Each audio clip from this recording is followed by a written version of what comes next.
Well, Gary, it's New Year's Day tomorrow, New Year, and hopefully you page turner for the season. Yeah, it'd be nice to get rid of 2018, that's for sure. Hasn't worked out as we would like, so we go into the new year with full of optimism and being nice and positive going into a home game. Any positive news regarding the playing squad, or is it? No, it's quite an easy question that you're asking there. No. We did seem to lose Reece in the closing stages on Saturday to a knock. Is that just a knock, or just what he bumped on the surface maybe, or the pitch or something? No, he got a knock.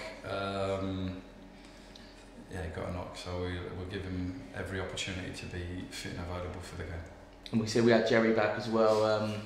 We seem to sort of miss his physical presence against Maidenhead on Boxing Day, didn't we? Because they're a very physical side, and like you said, they have their way of playing. Yeah. And even though we still got out, we're hoping that tomorrow that he'd offer them something different that maybe we didn't have Boxing Day.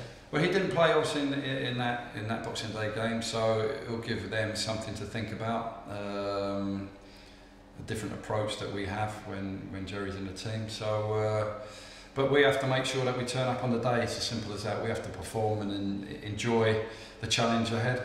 And back in front of the home crowd here as well. Like you said, it's a new year. So pardon me.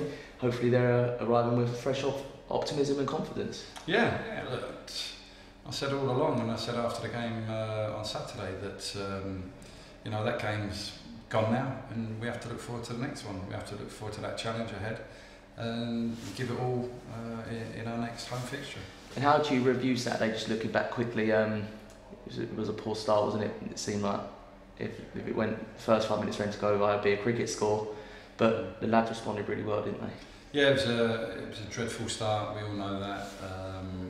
But after that, I thought the players responded really well. They showed a very good reaction, and they could have gone the other way where heads dropped and stuff like that. But again, they dusted themselves down and had a go, but we gave ourselves an absolute massive task going 2-0 down after 6 minutes in the game. So we have to make sure that we're nice and positive going into the Maidenhead game.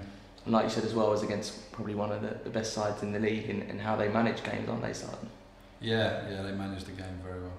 And then we look after Maidenhead. We've got 18 days without a game, a long spell. What happens in that period? Will you still have the lads training? It's certainly not going to be a break, is it? Oh, no break. They'll be training. I've arranged some behind closed door games to keep us ticking over, keep that match fitness, and hopefully in that spell we might be able to get 1 or 2 players back and obviously play in the fixtures that have been arranged. That was what's going to push on next, or would you be worried to arrange behind closed doors games in case we get any more knocks? Well, you run that risk, but you also run the risk if you don't have a game in that period of time. When you go into your next league fixture, you're out of sorts. So it's trying to balance what's right. That you can get injured in training, and we've had that this year anyway. So I just felt it was the right thing to do to put some games in there to keep us, fitness-wise at a level. And I believe that's the right thing to do, and we're going to do it. Is it key to get a win tomorrow with that long spell without a game, just so we come off this bad spell, we finally knocked our bad spell on the head, and we're going into a new period of the season with fresh optimism? We need to win a game, full stop. We need to pick up some points, full stop. So it's an important game, we know that, but every game's important, so I'm not going to put too much emphasis or pressure, for want of a better way of putting it on this particular game, because it won't define the season for us, but it's still, we have to pick up a win because we've been on a poor run.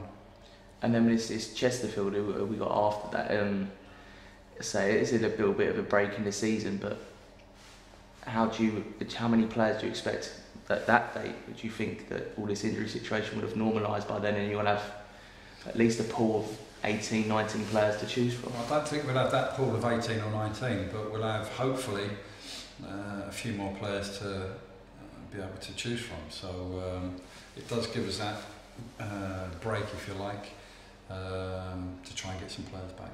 And we see Jerry's loans up as well, isn't it, after Yeah. New Year's Day's game. Is that something you've spoken with him about keeping him here a bit longer? Yeah, we've had some discussions, myself and Jerry and his agent. So we'll see how that pans out in the coming days. And we've also got a couple of other players whose loans are up in January as well. Are they players you want to keep around for the season? I'll have discussions with the players first of all, and then I will let you know. Okay, well cheers for your time, Gary. Thank you. Happy New Year. Happy Cheers. New Year too.